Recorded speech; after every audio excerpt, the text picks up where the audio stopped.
Since its inception, Pasadena has valued literature and reading, establishing the Pasadena Library and Village Improvement Society in 1882, opening the first library in 1884, then later expanding community-wide to 10 library sites. The library has touched the lives of thousands of Pasadeneans, infants and toddlers discovering the joy of words, children learning to read, seniors designing their own websites, and all ages in between with formats and services geared to their particular needs.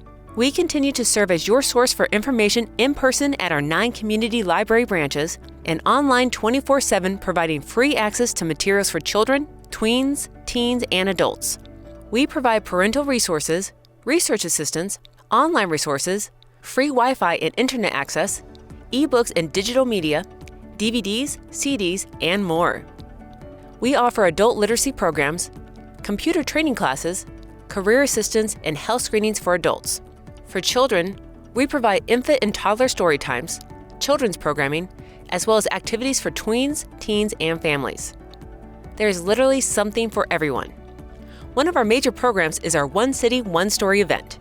2022 marks the 20th anniversary of this annual community reading program.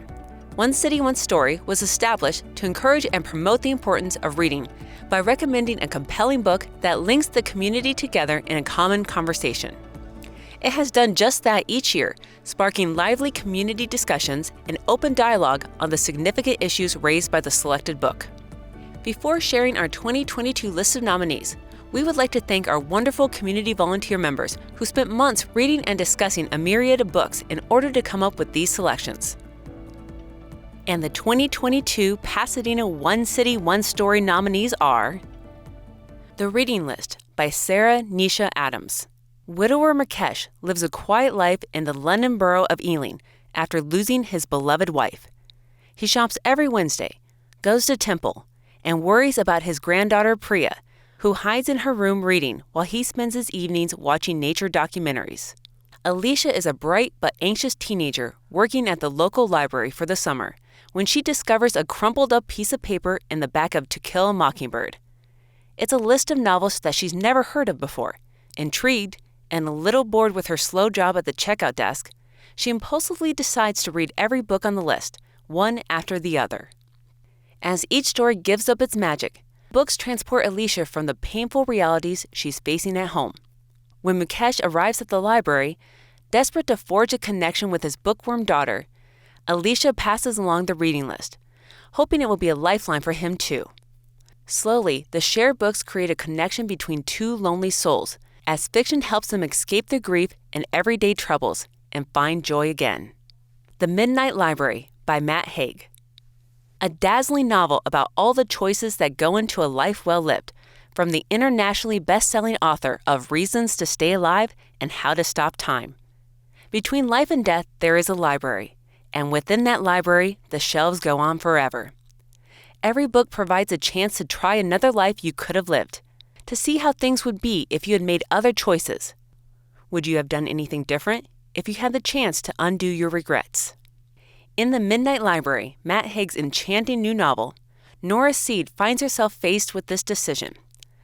With the possibility of changing her life for a new one, following a different career, undoing old breakups, and realizing her dreams of becoming a glaciologist, she must search within herself as she travels through the Midnight Library to decide what is truly fulfilling in life and what makes it worth living in the first place. The Sweetness of Water by Nathan Harris. In the waning days of the Civil War, brothers Prentice and Landry, free by the Emancipation Proclamation, seek refuge on the homestead of George Walker and his wife Isabel. The Walkers, racked by the loss of their only son to the war, hire the brothers to work on their farm, hoping through an unexpected friendship to staunch their grief. Prentice and Landry, meanwhile, plan to save money for the journey north and a chance to reunite with their mother, who was sold away when they were boys. Parallel to the story runs a forbidden romance between two Confederate soldiers. The young men, recently returned from the war to the town of Old Ox, hold their trysts in the woods. But when their secret is discovered, the resulting chaos, including a murder, unleashes convulsive repercussions on the entire community. In the aftermath of so much turmoil, it is Isabel who emerges as an unlikely leader, offering a healing vision for the land and for the newly free citizens of Old Ox. With candor and sympathy, debut novelist Nathan Harris creates an unforgettable cast of characters, depicting Georgia in the violent crucible of Reconstruction. Equal parts beauty and terror, as gripping as it is moving, The Sweetness of Water is an epic whose grandeur locates humanity and love amid the most harrowing circumstances. Clark and Division by Naomi Hirahara. Chicago, 1944. 20-year-old Aki Ito and her parents have just been released from Mazanar, where they have been detained by the U.S. government since the aftermath of Pearl Harbor, together with thousands of other Japanese Americans. The life in California the Itos were forced to leave behind is gone. Instead, they are being resettled 2,000 miles away in Chicago, where Aki's older sister Rose was sent months earlier. But on the eve of the Itos family's reunion, Rose is killed by a subway train. Aki, who worships her sister, is stunned. Officials are ruling Rose's death a suicide. Aki cannot believe her perfect, polished, and optimistic sister would end her life. Her instinct tells her there is much more to the story, and she knows she is the only person who could ever learn the truth. Inspired by historical events, Clark and Division infuses an atmospheric and heartbreakingly real crime. With rich period details and delicately wrought personal stories Naomi Hirahara has gleaned from 30 years of research and archival work in Japanese American history. Stealing Home, Los Angeles, the Dodgers, and the Lives Caught in Between by Eric Nussbaum. A story about baseball, family, the American dream, and the fight to turn Los Angeles into a big league city. Dodger Stadium is an American icon, but the story of how it came to be goes far beyond baseball. The hills that cradle the stadium were once home to 3 vibrant Mexican-American communities. In the early 1950s, those communities were condemned to make way for a utopian public housing project. Then, in a remarkable turn, public housing in the city was defeated amidst a Red Scare conspiracy. Instead of getting their homes back, the remaining residents saw the city sell their land to Walter O'Malley, the owner of the Brooklyn Dodgers. Now, LA would be getting a different sort of utopian fantasy, a glittering, ultra-modern stadium. But before Dodger Stadium could be built, the city would have to face down the neighborhood's families, including one, the Arechigas, who refused to yield their home. The ensuing confrontation captivated the nation, and the divisive outcome still echoes through Los Angeles today. Westwood Giraffes by Linda Rutledge. Woodrow Wilson Nichol, age 105, feels his life ebbing away. But when he learns giraffes are going extinct, he finds himself recalling the unforgettable experience he cannot take to his grave. It's 1938. The Great Depression lingers. Hitler is threatening Europe, and world-weary Americans long for wonder. They find it in 2 giraffes who miraculously survive a hurricane while crossing the Atlantic. What follows is a 12-day road trip in a custom truck to deliver Southern California's first giraffes to the San Diego Zoo. Behind the wheel is the young Dust Bowl Rowdy Woodrow, inspired by true events. The tale weaves real-life figures with fictional ones, including the world's first female zoo director, a crusty old man with a past, a young female photographer with a secret, and assorted reprobates as spotty as the giraffes. Part adventure, part historical saga, and part coming-of-age love story, Westwood Giraffes explores what it means to be changed by the grace of animals, the kindness of strangers, the passing of time, and a story told before it's too late. In the Country of Women by Susan Strait. In inland Southern California, near the desert and the Mexican border, Susan Strait, a white, self-proclaimed book nerd, and Dwayne Sims, an African-American basketball player, started dating in high school. After college, they married and drove to Amherst, Massachusetts, where Strait met her teacher and mentor, James Baldwin, who encouraged her to write. Once back in Riverside, at weekly driveway barbecues and fish fries with the large, close-knit Sims family, Strait, and eventually her 3 daughters, learned the stories of Dwayne's ancestors. Some women escaped violence in post-slavery Tennessee. Some escaped murder in Jim Crow, Mississippi. And some fled abusive men. Strait's mother-in-law, Alberta Sims, is the descendant at the heart of this memoir. Susan's family, too, reflects the hardship and gumption of women pushing onward, from Switzerland, Wisconsin, Canada, and the Colorado Rockies to California. In the Country of Women is a valuable social history and a personal narrative that reads like a love song to America and indomitable women. Into the Beautiful North by Luis Alberto Urrea. 19-year-old Nayeli works at a taco shop in her Mexican village and dreams about her father, who journeyed to the United States to find work. Recently, it has dawned on her that he isn't the only man who has left town. In fact, there are almost no men in the village. They've all gone north. While watching The Magnificent Seven, Nayeli decides to go north herself and recruit 7 men, her own Siete Magnificos, to repopulate her hometown and protect it from the bandidos who plan on taking it over.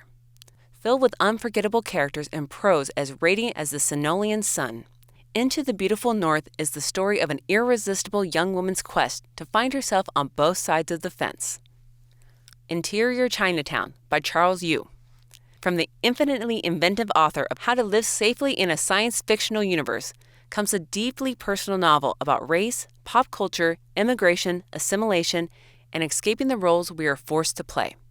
Willis Wu doesn't perceive himself as a protagonist, even in his own life. He's merely generic Asian man. Every day, he leaves his tiny room in Chinatown and enters the Golden Palace restaurant, where Black and White, a procedural cop show, is in perpetual production. He's a bit player here too, but he dreams of being Kung Fu Guy, the highest aspiration he can imagine for a Chinatown denizen. Or is it? After stumbling into the spotlight, Willis finds himself launched into a wider world than he's ever known, discovering not only the secret history of Chinatown, but the buried legacy of his own family and what that means for him in today's America. And the 2022 One City, One Story selection is In the Country Women by Susan Straight. This extraordinary book was written by a local Southern California author and professor at University of California, Riverside. Available in print, audiobook, ebook, and e-audio formats to check out at Pasadena Public Library and for purchase at our local bookstores. We are still putting our program together, but do mark your calendar for Thursday, March 10th at All Saints Episcopal Church for the presentation with Susan Straight. Hi, this is Susan Straight. I'm in Riverside, California, which is the location for my memoir, In the Country of Women. I'm so thrilled that Pasadena has chosen it for the One City, One Reads for 2021. It means a lot to me as a native of Southern California to tell this story about 6 generations of women from Switzerland, formerly enslaved women from Mississippi and from outside of Nashville, Tennessee, as well as women from the prairies of Colorado who traveled thousands and thousands of miles to make Southern California the promised land of their dreams.